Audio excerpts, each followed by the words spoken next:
The Master Tavern Keeper's History of the Old World.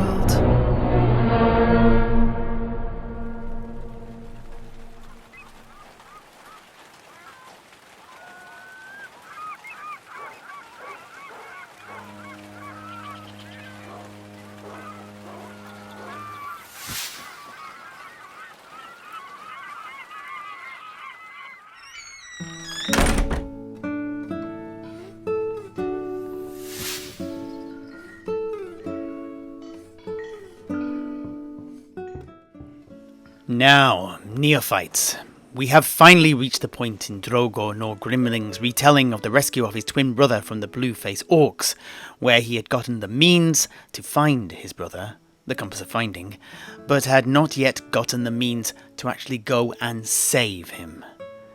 However, worry not, for again it was the senior sea engineer, Damin Cragbrow, who had the pick to this particular lock too. Och, so I'm guessing that Damin provided him with a boat, and a cannon, and maybe some warriors or something? Ah, you'd have thought so, but not exactly. Och, what do you mean? No cannon? No warriors? Actually, no boat. Och, you what? The Guild of Sea Engineers provided him with no boat. How is Drogar going to go out into the Black Gulf and find the orc ship where his brother is being held without a boat? Swim? Fly? Now yes, you've actually hit the nail on the head there with that last guess. You what? Och, now, wait an ear-piercing crow the cock there. First, you tell us how these sea dwarves can go diving under the sea, and now you're telling us that they can fly as well? What in Tepok's name is going on in Barakvar?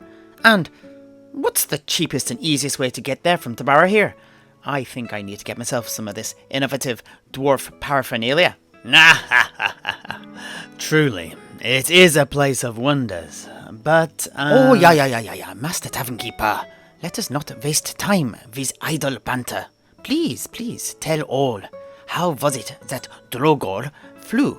We simply must know.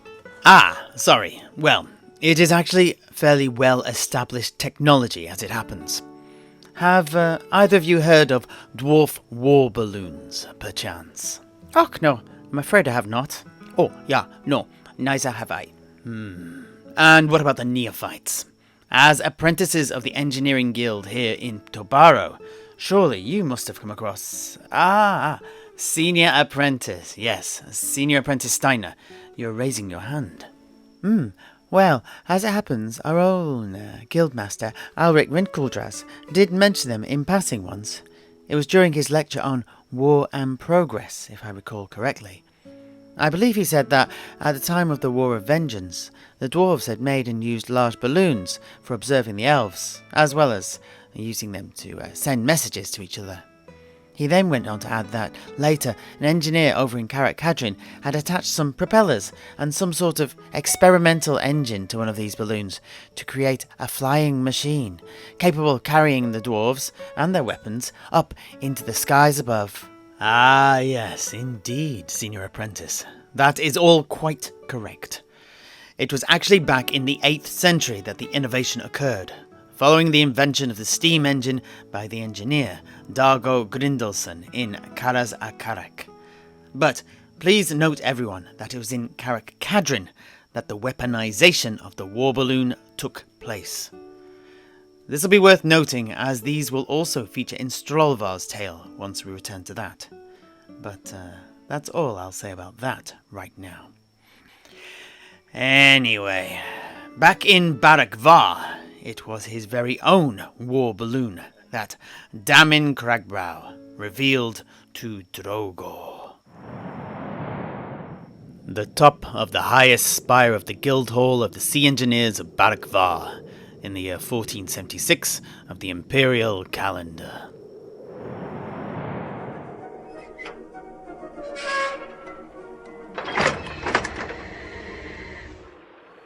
Barbalius steal a gaze. What are we doing up here, Master Engineer? If we're any higher, we could touch the top of the cavern. Lorma, brave Anthragar. Surely you know that it does a Taui good to change their perspective from time to time. And as you've already seen the laws of the harbour, I thought it's time you saw the heights of Barakvar. What? Really? No, of course not, you deep-diving scallywag. The real reason we're here is this. Apprentices, you slovenly tarjacks, get that tarpaulin off the machine already.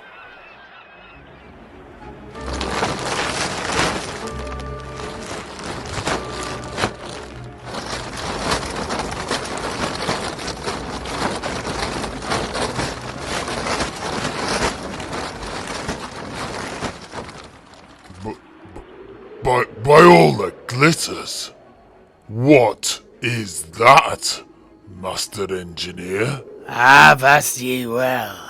This is how we're gonna get your brother back. This is my war balloon. A war balloon? Aye. Mark ye well its design. Let's start here. Feast your eyes upon the armoured gondola that we ourselves will ride upon. No, not up there. Here, Anthraga. The metal part suspended from the actual balloon itself. The one that resembles a small boat. That is the part we'll be travelling in. I see. But, what are these blades at the front here for? Are you planning on killing some birds or something? What? Those? Down there at the front? Don't be ridiculous, you scallywag.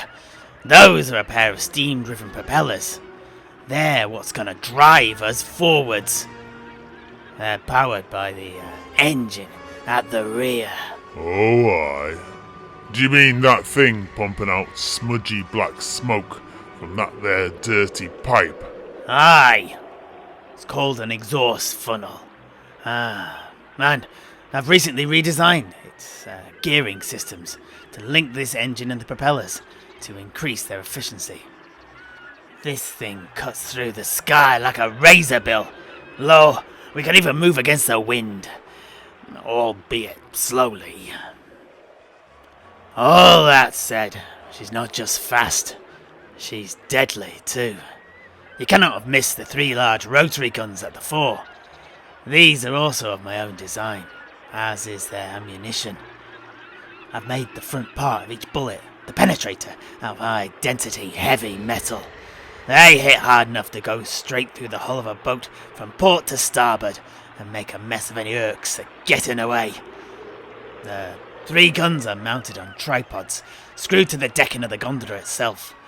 Apprentices Kargrim, Lornak and Durak have been practicing for about half a year, shooting with the things and getting used to the gyroscopes under the body of each that stabilise them.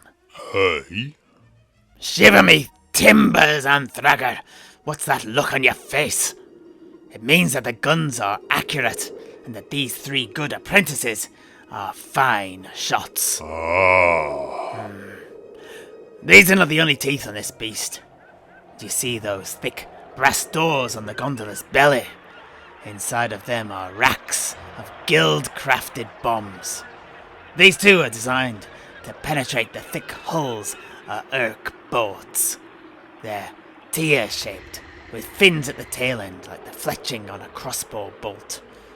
These provide a bit of drag, slowing each down, but making the pointy end of them more accurate and effective. Anthraga! Avast ye, apprentices! It seems I've gotten a bit too technical. The Anthraga's eyes are starting to glaze over. Here, Apprentice Durak, give him a shot of ale from a canteen.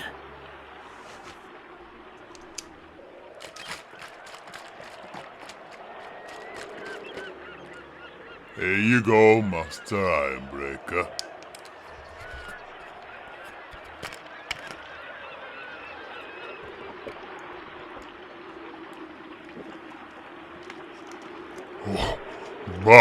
Balia's bread. That's got a kick. Much obliged, apprentice. Lo, now you're awake again. Avast ye and Thragar. Up above. You can't help but see the gas-filled balloon, right? That's what'll allow us to float and fly. The war balloon can go up and down by increasing or decreasing the amount of gas in that there gas bag, and we can steer the whole thing by means of the ventral rudders. You can see, just there, over there. Don't look so confused, Anthragar. Basically, I'm saying that wherever the compass of finding points, we can go. Apprentice, shh! Stop that chatter. There's absolutely no need to mention anything about the flammability of the hydrogen inside the gas bag. Now, apprentices, get the balloon prepped. We ride out at dawn.